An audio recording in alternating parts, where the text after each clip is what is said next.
The dog tags had a second name stamped into the metal, and for 6 years Frank Callahan had never once told a stranger why. He didn't explain it that Tuesday morning either, not when the waitress's eyes dropped to his collar, not when her mouth twisted like she'd already decided what kind of man he was. He just sat down at the counter, ordered coffee, and waited for his daughter to finish tying her shoe under the table. That was the whole of it, at first. A tired man, a hungry kid, a diner that smelled like bacon grease and burnt coffee.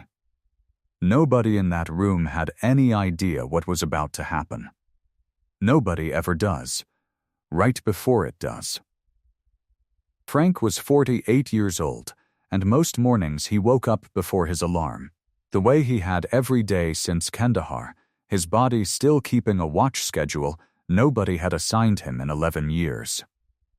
He'd lie there in the dark of his small rented house on Larkspur Street, listening to the pipes tick in the walls, and he'd let himself have exactly 90 seconds of stillness before his feet hit the floor. 90 seconds was enough. Any more than that and the thinking crept in, and Frank had learned a long time ago that a man who let the thinking get ahead of the doing was a man who stayed in bed. Down the hall, his daughter Emma slept with one foot always sticking out from under the covers, no matter how many times he tucked it back in. She was 9, all elbows and questions, and she had her mother's stubborn cowlick right at the crown of her head that no amount of water or bobby pins had ever tamed. Carol used to laugh about that cowlick. She said it meant Emma would grow up to do things her own way, and Frank supposed that had turned out to be true, because his daughter had strong opinions about pancake shapes, about which socks matched which mood, and about the correct number of green beans a person should be required to eat, which was, in her professional 9-year-old opinion, none. Carol had been gone 3 years now. Ovarian cancer, the quiet kind that doesn't announce itself until it's already unpacked its bags and settled in. Frank remembered the exact Tuesday they got the diagnosis, how the doctor's office had a print of a sailboat on the wall that he'd stared at for the whole appointment, because looking at Carol's face while the doctor talked felt like something his body simply would not allow him to do. He remembered driving home in complete silence, both of them looking straight ahead through the windshield, and how Carol had finally reached over without a word and turned the radio on to a station playing something upbeat and ridiculous, because she said if she was going to fight this thing, she wasn't going to do it to sad music. She fought for 14 months. Frank learned the names of drugs he never wanted to know, learned which chairs in which waiting rooms had the least broken springs, learned to recognize the specific quiet that settled over a hospital floor after visiting hours ended. He watched his wife's laugh, the quick, crooked one that leaned left. The one Emma had inherited whole and entire get quieter and quieter. Not because she was any less funny, but because laughing had started to cost her something her body could no longer spare. The night she passed, Emma was 6 years old and asleep at her grandmother's house 2 towns over, and Frank sat alone in a hospital room holding his wife's hand until a machine's steady tone told him he no longer needed to. He didn't cry that night. He didn't cry for 3 more days, not until he was standing in the cereal aisle of a grocery store, trying to remember which brand Emma liked, and it hit him all at once that he would have to learn 100 small things like that from scratch, alone, and he stood there in front of the cereal boxes and wept in a way he was deeply grateful no one he knew walked past to see. But he got up the next morning. And the morning after that. He learned how Emma liked her cereal, the one with the cartoon toucan, dry, never with milk, a fact that had once seemed impossibly small and now felt like sacred knowledge. He learned to braid hair from a video on his phone, thumb hovering over the pause button 40 different times. his big calloused mechanic's hands fumbling with 3 thin strands until his fingers finally understood the rhythm of it. He learned the difference between a stomachache that meant a real stomachache and a stomachache that meant a school day Emma was dreading. A distinction Carol had always seemed to know instinctively, and Frank had to earn through trial and error and a few wrongly missed school days that taught him better. He did not fall apart in front of his daughter. Not options. Never had been. A man like Frank had learned a long time before Carol ever got sick that falling apart was a luxury reserved for people who had someone else to catch them, and Frank had learned, in the driest and most literal sense the desert could teach a man, that sometimes there was no one else. And you kept walking anyway. Because stopping wasn't a choice available to you. That Tuesday, the Tuesday that would change everything, started like most Tuesdays did, though Frank didn't know it yet, because a man rarely does. Coffee first, black, in the same chipped blue mug that had survived 2 moves and 1 dishwasher accident.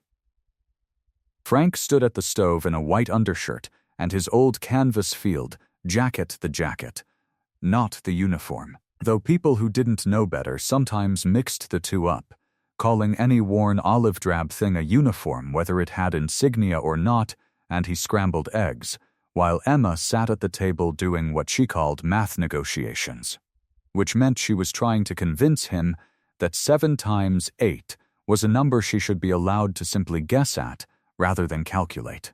"It's 56, Frank said, without turning around. "You didn't even look at my paper. Don't need to. Same trick every morning, kiddo. You ask me first so you don't have to show your work." Emma huffed the specific huff of a 9-year-old who has been caught red-handed and has decided the best defense is loud indignation. That's not a trick. That's called being efficient. Eat your eggs. Efficient. She grinned at that, the gap where her bottom tooth used to be still showing, and Frank felt that familiar warm ache in his chest. The one that showed up every time she smiled like her mother used to smile, quick and a little crooked on the left side.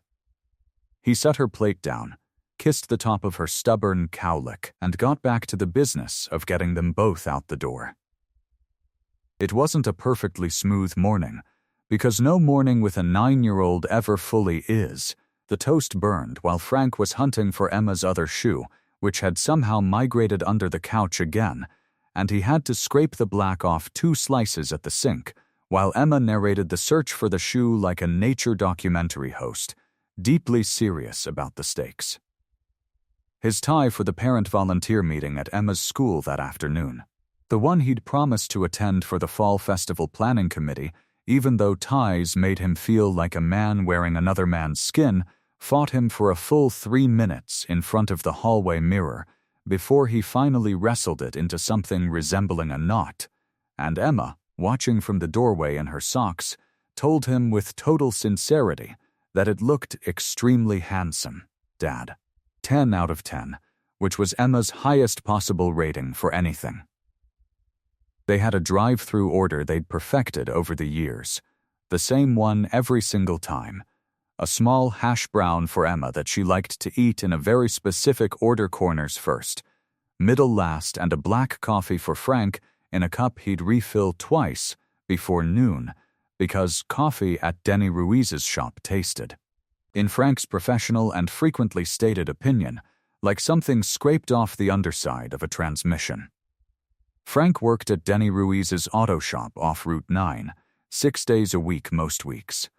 The kind of work that left grease under his fingernails no soap fully got out, and left his back sore by 2 in the afternoon in a way it hadn't been sore 10 years ago. His co-worker Ray Delgado, a big, easy, laughing man who'd worked the bay next to Frank for 6 years, liked to give him grief about the tie days. "Look at Mr. Fancy," Ray called out that morning when Frank walked in still wearing it, before changing into his coveralls. "Ta meeting today, huh? You bringing the good donuts or the sad ones? There's a good donut and a sad donut? Frank, there is always a good donut and a sad donut. You bring the sad kind, people remember you as the sad donut guy for a year.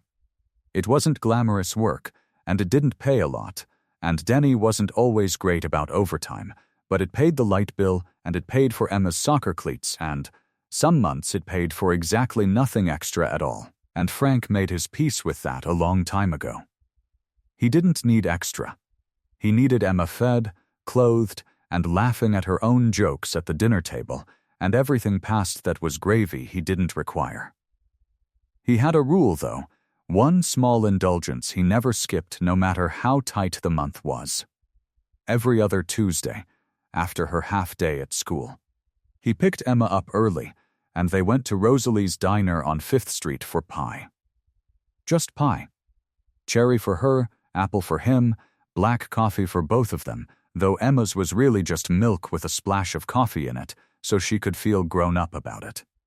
It cost him under $10 including the tip, and it was, without exaggeration, the best part of Frank Callahan's month. They'd been going for a little over 2 years now, long enough that Frank recognized most of the regular servers by name. Long enough that he had his own favorite booth, even though he and Emma almost always sat at the counter instead, because Emma liked watching the pie case rotate.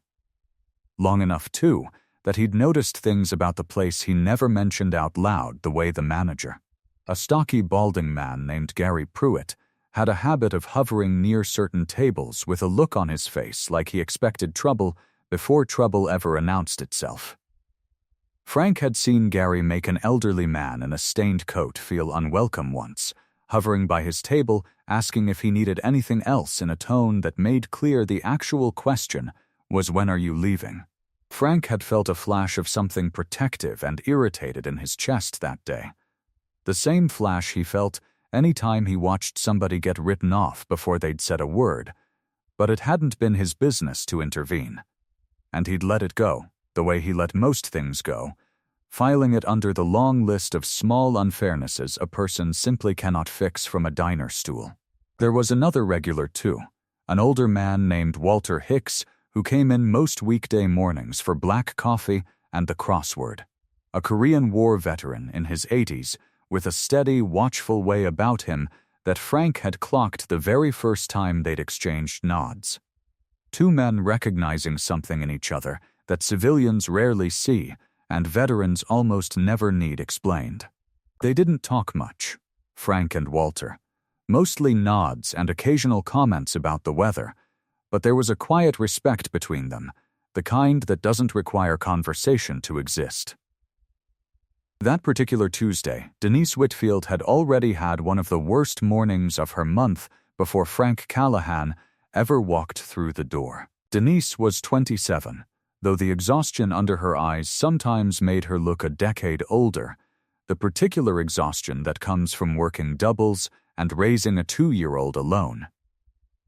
Her son Caleb had woken up at 4 in the morning with a fever of 101, and she'd spent 45 minutes rocking him back to sleep in the blue-gray dark of her apartment, doing the math in her head the way she did most nights, calculating whether she could afford to miss a shift if daycare called again, calculating whether her mother could watch him if things got worse, calculating the balance in an account that never quite balanced. Daycare had called at 9, right in the middle of the breakfast rush, telling her Caleb still had a fever and needed to be picked up, and Denise had to explain, humiliated, standing in the diner's cramped-back hallway with a coffee pot still in her hand, that she couldn't leave, she had no one to send, could they please just keep an eye on him and she'd be there the second her shift ended. The daycare worker's voice had been kind but firm, the kind of firm that made clear this wasn't really a request being granted so much as a boundary being drawn, and Denise had hung up feeling like she'd failed at the two things she was supposed to be good at: being a mother and being reliable, both at once, before 10 in the morning. Then there'd been the call from Caleb's father, a man named Deacon, who'd been gone from their lives for a year and a half, but liked to reappear on the phone every few months to argue about the exact amount of support he claimed he'd already sent. An argument that always ended the same way. with Denise standing in the alley behind the diner during her 10-minute break. Phone pressed hard to her ear, saying words like "I have receipts," deacon to a man who had never once, not one single time, asked how his son's fever was doing. And underneath all of that, quieter, heavier, the way it always was every year as October rolled toward November, there was the anniversary coming. 8 years. This year. 8 years since two men in dress uniforms had knocked on her mother's door on Cypress Lane, and Denise, 19 years old at the time, had known before either of them said a word. Because there is a particular stillness in the air before news like that. A stillness the body recognizes even when the mind refuses to. So when Frank Callahan and his daughter walked into Rosalie's diner that Tuesday afternoon, Denise Whitfield was not, by any fair measure, having her best day. She was running on 4 hours of broken sleep, humiliation, an unresolved argument with a man who owed her both money and an apology, and a grief that never fully closed, no matter how many Novembers passed over it. She looked at Frank before she looked at his daughter. She looked at the canvas jacket, worn thin at the elbows and patched once at the left cuff with a mismatched thread, because Frank had done the patching himself and had never claimed to be handy with a needle. She looked at his boots, the good boots, the ones he resold instead of replacing because resoling cost $40 and replacing cost $160. She looked at the way he counted out exact change from a battered leather wallet before he'd even ordered, like a man planning his bill in advance, and something in Denise's tired, overworked mind slotted him into a category she'd built out of 4 years of watching certain customers linger over one coffee refill for 2 hours, because it was warm inside and free outside. "Just so you know," she said before Frank had even opened his mouth, "there's a 2-item minimum per person during lunch rush." House policy. Frank blinked, mildly surprised, because he hadn't said anything yet at all. "We're getting pie and coffee for both of us. That's 4 items. "I'm just saying it up front," Denise said, tone flat, pad already out so there's no confusion later. Emma, perceptive in the particular way only 9-year-olds and dogs seem to be, looked up at her father, then at the waitress, then back at her menu, suddenly very interested in deciding between cherry and cherry, since that was the only pie flavor she ever wanted anyway. Frank let it go. He'd been misjudged by strangers plenty of times in his life, by people who saw a worn jacket and a modest tip and decided they already knew the whole book from the cover, and getting worked up over it had never once fixed anything. He ordered the pie, the coffee, and the milk for Emma, said please and thank you the way his own father had drilled into him as a boy, and went back to listening to his daughter explain, at great length, the complicated social hierarchy of the 4th-grade recess kickball league, which apparently hinged entirely on whether a boy named Marcus had actually scored the winning goal on Friday, or whether a girl named Priya had merely let him think so, a theory Emma found far more likely and far more interesting than the official version of events. It might have ended there. A small, unremarkable moment of a tired woman being short with a stranger on a hard day, forgotten by both of them by dinner. But Gary Pruitt chose that exact afternoon to walk the floor, doing what he called quality checks, which mostly meant hovering near tables and frowning at things that weren't his business. Gary stopped near the counter, saw Frank's jacket, saw the careful way Frank counted his change, and leaned toward Denise with the particular smugness of a man who believes he has spotted trouble before it starts. "That guy's been in here a lot," Gary said. "Low, but not low enough. Older jacket like that. Counting change like that, you keep an eye on him. Some of these guys, they nurse one coffee for hours. Use the bathroom. Don't tip. Remember that fella back in the spring? The one in the stained coat? Same type." "He ordered pie for 2 and coffee," Denise said. And something in her voice had an edge now, not quite defending Frank so much as defending her own competence at reading a table. "It's fine, Gary. Just keep an eye on it," Gary said again, and walked off toward table 6 to frown at a napkin dispenser he'd decided was sitting crooked. Walter Hicks, 2 stools down, folded his newspaper slightly and glanced over the top of his reading glasses at Gary's retreating back, then at Frank, with the faint, tired expression of a man who had watched exactly this kind of small injustice play out 100 times over 80 years, and had learned that saying something usually cost you more than it fixed, though it never stopped bothering him. Frank heard none of Gary's comment, and Emma heard none of it either, absorbed as she was in her kickball investigation. But it changed the temperature of the room in a way neither of them could see, the way a change in air pressure changes a room before the storm ever shows itself. The pie came. The coffee came. Emma ate her cherry pie in the specific order she always ate pie, crust first, cherries saved for last. A ritual Frank found no logic in and had stopped questioning years ago, filing it away in the same mental drawer as her insistence that Tuesday socks had to be a different color than Thursday socks, a rule she'd invented herself at age 7 and had never once explained to anyone's satisfaction. Frank, halfway through his own slice, reached up without thinking to adjust the collar of his undershirt where it had ridden up beneath the jacket. And that was the moment the 2 dog tags slipped free and swung loose against his chest on their beaded chain, catching the diner's fluorescent light. Denise, refilling his coffee at that exact second, saw them. Most people who saw Frank's dog tags never looked twice. They assumed, correctly, that he was a veteran, nodded the polite nod strangers give when they see that kind of thing, and moved on with their day. But Denise didn't move on.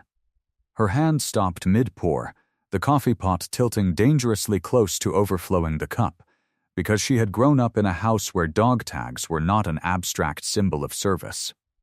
She had grown up in a house where a folded flag sat on a shelf in the living room that nobody was allowed to touch, where her mother lit a candle every November on a date Denise had memorized before she'd memorized her own middle name, where an empty chair at Thanksgiving had become, over 8 years, less a wound and more a permanent piece of furniture nobody talked about directly. She was staring, and she knew she was staring, and she couldn't stop. Because, stamped into the metal of the second tag, the one behind Frank's own, was a name that had haunted every Thanksgiving, every unopened birthday card mailed to an address that no longer existed, for 8 years. Whitfield, Michael R. "Where?" Denise said, and her voice came out strange, thinner than she meant it to. "Where did you get that name?" Frank looked up, saw where her eyes had landed, and his hand came up instinctively to close around both tags, an old reflex, protective. The same motion he'd made 1,000 times in 8 years, whenever a stranger's gaze lingered too long. "Ma'am?" "That name." Denise set the coffee pot down on the counter harder than she meant to, coffee sloshing over the rim onto the formica. "Michael Whitfield. Where did you get a set of tags with that name on them?" And there it was.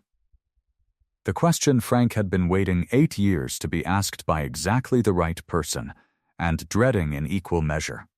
Because the answer wasn't small, and the answer wasn't easy, and the answer was going to open a door in this stranger's life that had been shut for a long time. "He was my friend," Frank said quietly. "Corporal Michael Whitfield. 3rd Platoon. Are you? He was my brother." Denise's voice cracked clean down the middle on the last word. Michael Whitfield was my brother. The diner didn't stop. Not really. Forks still scraped plates 2 booths down. The register still chimed for table 6. Gary was still somewhere frowning at that crooked napkin dispenser, but for Frank and for Denise. The whole room narrowed down to the space between the counter and 2 dog tags on a beaded chain, and Emma, sensing without understanding that something enormous had just happened, went very still and very quiet, the way she did during thunderstorms. Even Walter Hicks lowered his crossword entirely and turned on his stool, watching now with the full attention of a man who recognized the shape of this moment. Frank set his fork down. He looked at this young woman, exhausted, guarded, 27 years old, and carrying a grief that had clearly never fully closed its wound, and he understood, in an instant, why she'd looked at his jacket the way she had. Why the world had made her quick to judge tired men in worn coats. Because grief like that ages a person from the inside, makes them wary of anyone who reminds them, even by accident, even by a worn cuff and a counted handful of change, of everything they've lost and everything they're afraid of losing again. "I need to tell you something," Frank said. "And I need you to sit down first, if your manager will let you." Denise didn't sit down. She stood there with her order pad forgotten in her apron pocket, her knuckles white on the edge of the counter, because 8 years of silence had just cracked open in front of her, and she was not going to miss a single word of what came out of it. So Frank told her. He started further back than he probably needed to, but some stories don't have a shorter version, not the ones that matter.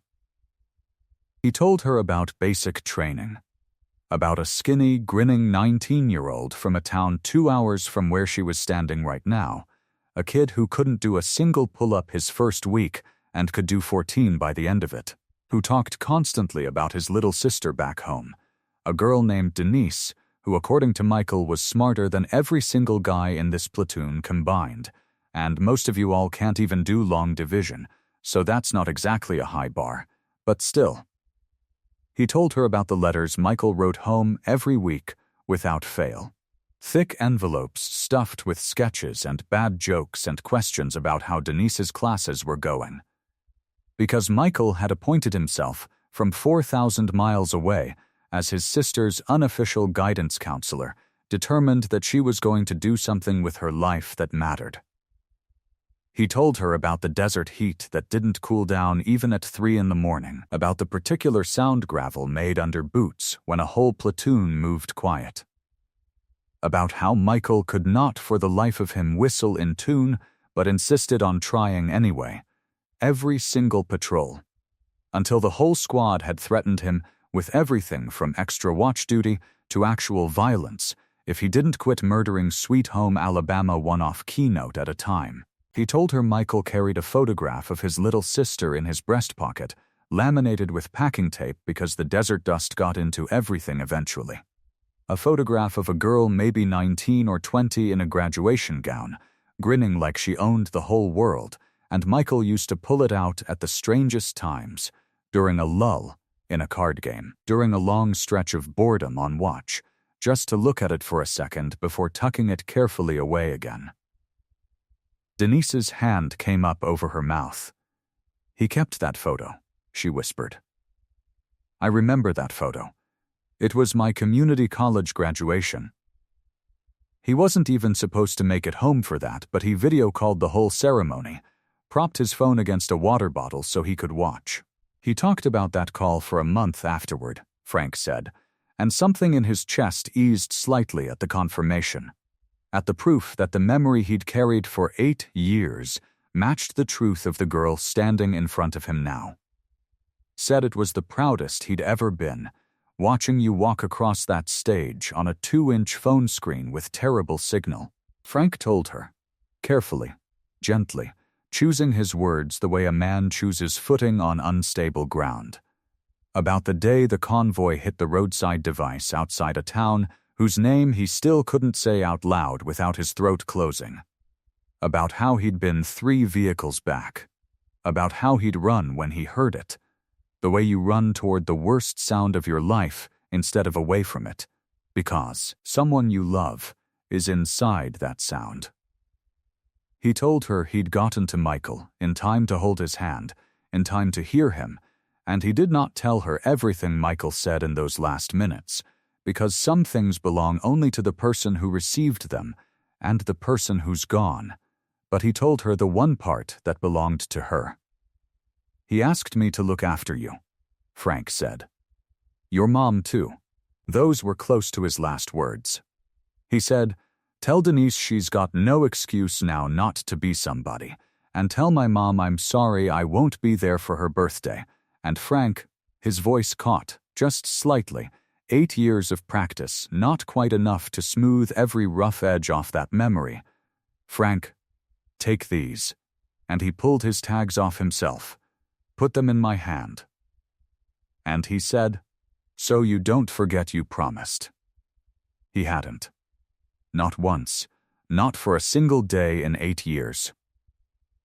Frank explained quietly that he'd worn Michael's tags alongside his own ever since, not as a display, not for anyone to see or ask about, just as a private promise between himself and a man who'd bled out under a sky the color of old bone. A promise that had shaped decisions Frank made in the years since in ways he rarely spoke about out loud.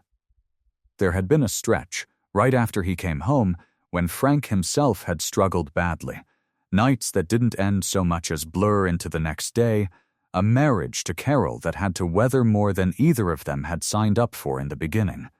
And it was Michael's promise, oddly enough, that had pulled him through some of the worst of it, the plain, stubborn fact that he had told a dying man he would look after his family.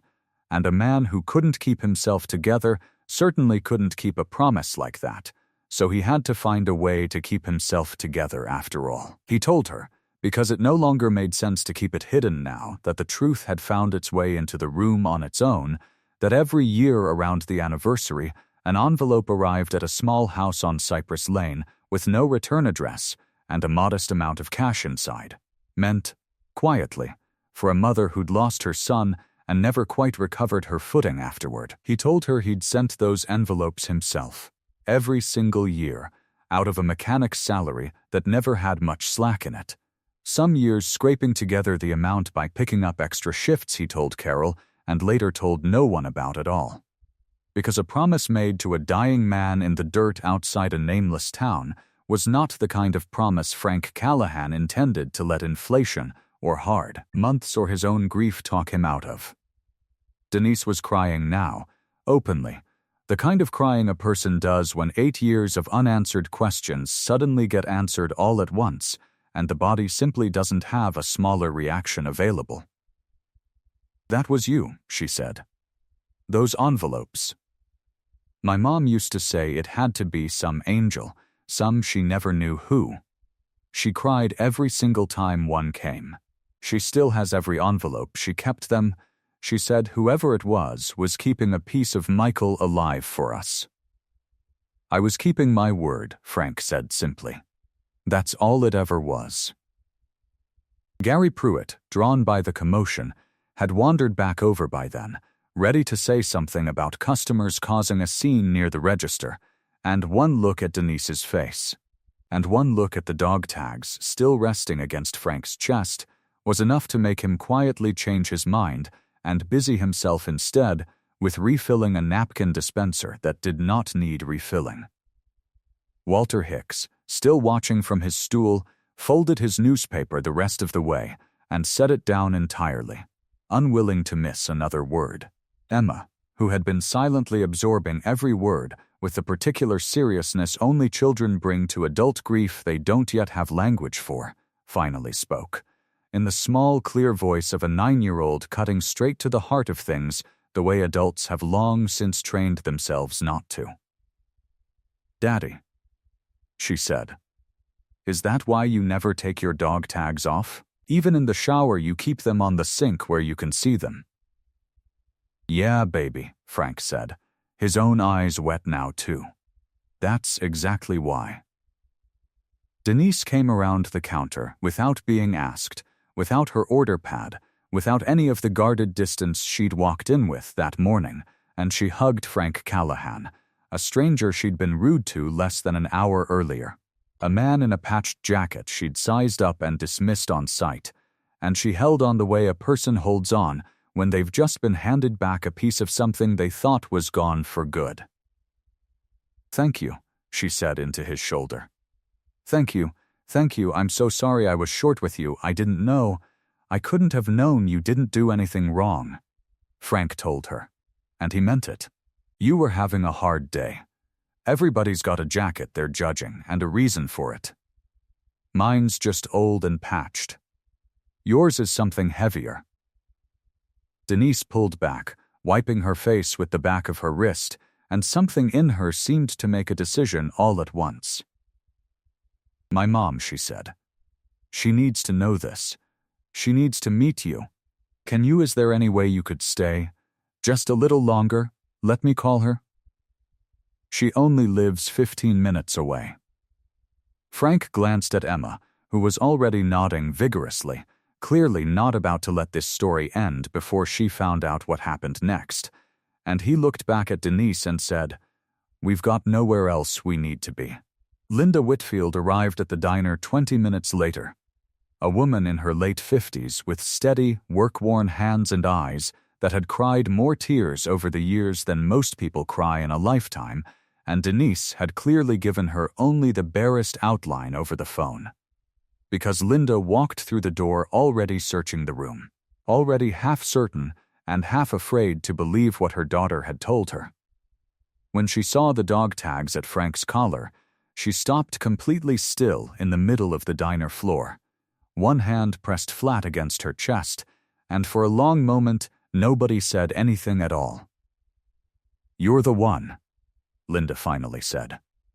"The envelopes. 8 years. Yes, ma'am. I kept every single one," Linda said, her voice breaking. "I have them in a shoebox on my closet shelf. I used to hold them and wonder who out there in the world still remembered us enough to do that, year after year, expecting nothing back. I used to pray for whoever it was." "You didn't need to pray for me," Frank said gently. "I was just doing what your son asked me to do." Linda crossed the diner floor and took both of Frank's hands in hers, and for a long moment she simply looked at him. At this quiet, tired man in a worn jacket, who had apparently been carrying her family's grief alongside his own for 8 silent years. And then she pulled him into an embrace that had 8 years of gratitude behind it. And Frank, a man who had held himself together through a wife's death and a decade of quiet hardship without once letting himself fully fall apart, finally let a few tears go.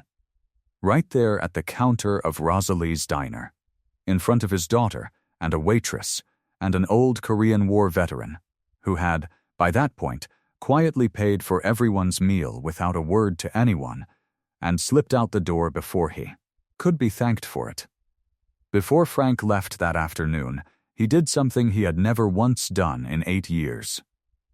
He reached behind his neck, unclasped the beaded chain, and lifted both sets of tags free his own, and Michael's, and he pressed Michael's tags gently into Denise's palm, closing her fingers around the cool metal. "I think it's time these went home," he said. "I kept my promise. I looked after you and your mom the only way I knew how to, quietly, from a distance, for 8 years. But you're not strangers to me anymore, and I don't want to be a stranger to you either. I think Michael would want his tags with his own family, not with me." Denise closed her hand around them like they were the last warm thing left in a cold world, and for a moment she couldn't speak at all. Emma, watching all of this with the wide-open heart of a 9-year-old who has just learned that her quiet, tired father has been carrying something enormous and beautiful in complete silence for her entire life, slid off her stool, walked around the counter without asking permission, and wrapped her arms around Denise's waist in the uncomplicated way children offer comfort, without overthinking it, without needing to understand every layer of what had just happened, only understanding that someone was hurting and that hurting people deserved a hug. "You can come to our house for pie," Emma offered generously. "We only get it every other Tuesday, but I bet Dad would let you come on the off Tuesdays too. If you want." Denise laughed, wet and sudden, through her tears, and crouched down to Emma's height. "I would like that very much." Word got around Rosalie's diner, the way word gets around any small place. Quietly at first, then all at once, and by the time Frank and Emma finally walked out into the late afternoon light that Tuesday, half the staff and the last few lingering customers knew some version of what had happened at the counter that day. And every single one of them looked at Frank differently than they had 2 hours earlier, though Frank himself walked out no different than he'd walked in same worn jacket, same resoled boots, same quiet dignity he'd carried with him every day since a dying friend pressed a promise into his hand in the dirt outside a town he never named. Gary Pruitt caught Frank at the door before he left, and for the first time in the 2 years Frank had been coming to Rosalie's. Gary looked genuinely uncertain of himself, his usual bluster nowhere to be found. "I owe you an apology," Gary said. I judge people who come in here sometimes, faster than I should. I'm sorry. You didn't say anything to me directly," Frank said. "But I appreciate you saying it now. It won't happen again. Not to you. Not to anybody, if I can help it." He kept that word too, as it turned out. In the weeks that followed, the regulars at Rosalie's noticed a small but real shift in Gary. A little more patience with the customers who counted change carefully. A little less hovering by tables that made people feel unwelcome. It wasn't a total transformation. Gary was still Gary, still fussy about napkin dispensers, and still prone to muttering under his breath about slow tippers, but something had cracked open in him that Tuesday too. A small crack that let in a little more grace than had been there before. Denise started her own new Tuesday tradition not long after, driving out every other week with her toddler son Caleb to sit at Frank Callahan's kitchen table on Larkspur Street, and her mother Linda eventually joined them too, an older woman with steady hands who cried the first time she sat at that table and could not stop thanking Frank, and eventually stopped trying to, choosing instead simply to bring a pie of her own each time. Cherry. Because Emma had mentioned once, only once, that cherry was her favorite, and Linda had the kind of memory that held on to details like that, the way some people hold on to grudges.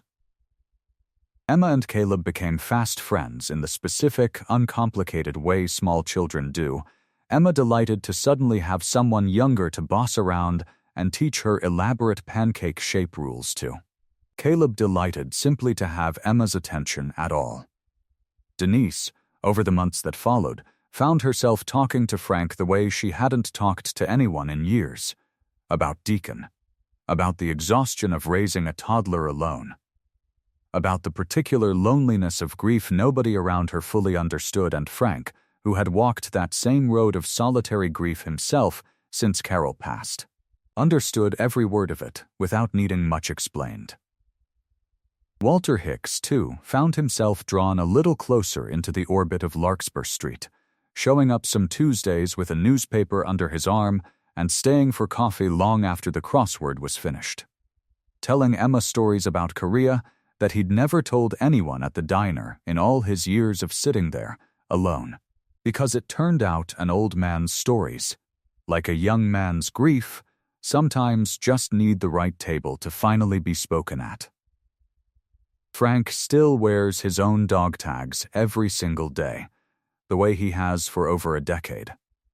But some Tuesdays now, if you sat at the counter of Rosalie's diner and happened to notice, you'd see a second, smaller pair of tags resting against a young mother's collarbone instead of a stranger's, worn not out of grief anymore, but out of something closer to gratitude, a name carried forward not because it had to be, but because somewhere in a nameless desert 8 years ago, one good man made a quiet promise to another, and kept it, one modest envelope and one patched jacket at a time, long after anyone was watching, long after anyone thought to ask. There is a kind of strength that never announces itself. It doesn't wear a medal where anyone can see it, and it doesn't ask for thanks, and most of the time it walks around in an old jacket with a mismatched patch on the cuff, counting exact change at a diner counter while the rest of the world decides, wrongly, that it already knows the whole story. Frank Callahan never once thought of himself as anything special. He thought of himself as a man who made a promise and kept it, because that was simply what a person was supposed to do. But Denise Whitfield knows better now. So does her mother. So, in time, will everyone on Larkspur Street and Cypress Lane and every table at Rosalie's Diner that ever hears the story of the day a tired waitress judged a worn jacket and found, underneath it, a promise that had outlasted 8 years of silence, waiting quietly for the one person it was always meant to reach. Some promises don't need witnesses. They just need a man willing to keep them anyway.